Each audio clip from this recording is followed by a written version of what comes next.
Hi, my name is Monica and welcome to Guru Grit, the channel where we talk about learning and exploring everything there pretty much is to know, because that's what I like to do. So here we are just doing it, rolling with it, figuring it out as we go along. I'm very good at that, so I do my best. So today I want to follow up on this video from the last one I just posted about karma. So what's very interesting to me is when people discuss things like being more spiritual, they actually begin to do less spiritual things. So in the name or the guise of spirituality, they end up weaponizing spiritual principles. Let's put it that way. So they will say something to the effect of, I use the example of a third party in a specific person situation. So they're going to say, you have no right to desire somebody who's taken. Don't even daydream, don't even visualize about their characteristics. On the off chance that you manifest them, which by the way, if you were to manifest them, it's only because they were manifesting someone with your characteristics and the person they were with was de-manifesting them. That's the only way these things actually work. It could be very painful, it could be something that people misunderstand, but there's no shred of evidence to the contrary of how these things are. So I know it's like difficult sometimes, but it is what it is. Now, they'll say you can't do those things. And you'll say, okay, what do I do? And they say, well, you can't because I did it once or twice and it went very, very badly for me. And you have to remember like karma. Karma, karma, karma. I was never a believer in karma from a very young age. But it wasn't because I didn't believe in karma. It's because the way it was explained to me was a faulty notion. And now that I better understand it, I hope that you can get some understanding from it as well and see if it works for you.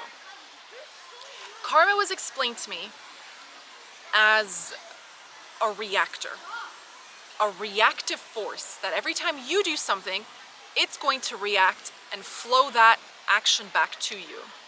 So as a result, you better not act in those ways again anymore. So the first thing to understand is existence doesn't have human bias. So it doesn't do things to punish you. Like, believe it or not, God doesn't punish you. Like, that's not why you were made. Our Creator is infinitely wise, loving, and resourceful to create. Like, people, do you know how much energy goes into making a child? You know, people don't make and raise children to go, I just did it to see how horrible I could be to this thing. Like, 99.99% of the time, that is not the case. That is not the intention. So that's never the intention. Secondly, punitive measures like that don't exist. There's a non-romantic operative law, you can call it karma. To me, if I think of it as a reflector, that makes much more sense. So if you do things in life, let's say like avoid chasing your desires or dreaming of your desires because you want to be cautious to avoid karmic consequences, it mirrors itself back to you. So everything you go on to do, you see warning signs, caution, cautionary tale. You see it happen to this person. I was just talking about that. Because that's the signal that you're putting out. That's the message. You have a giant light up sign that says scared of everything. And then karma looks at it and goes, well, here's more. Sure, there you go. Enjoy. So whatever you put out does come back to you, but in the way that you put it out, not because you put it out. So if you wanted to fall in love, you would, get a reflection of, let's say I want to fall in love and I'm in a happy place, you meet other happy people who want to fall in love. If you want to fall in love because you're insecure, you meet other people who want to fall in love who are insecure. No one's punishing you. Tweak the emotion or the thoughts, make sure they're pure surrounding your desire.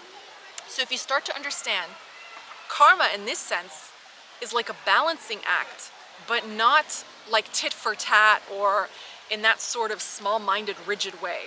It just simply is. It just exists and it's completely unbiased. And it exists for everyone and everywhere and everything. The human species is not the only thing that's bound by the laws. Everything in existence is. And there's far superior life forms. You would think by now they would have like figured it out, but we don't get any sort of insight into this because there's just nothing else to get. That's it. If you're in a bad mood, what does karma reflect?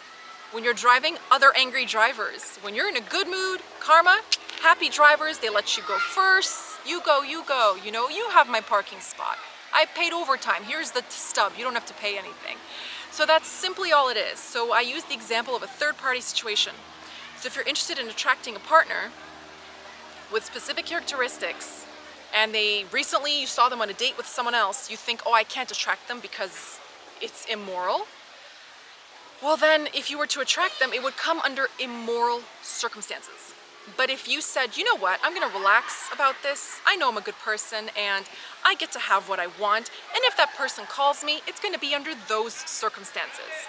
And you know, the person they were having dinner or lunch with or an ice cream cone is like, oh, I'm so glad that person never called me back because the next day I met the love of my life, and everybody wins. So existence isn't limited to human scope of understanding things, which always thinks for there to be a winner, everyone else has to lose. There has to be like the chosen one who gets treasure and gold and the hot spouse and marries into royalty, and everyone else is just like a peasant and a loser. You know, it's like, no, it's not like that, because we don't all want the same things. So everybody can win in their own life in the best way they know how.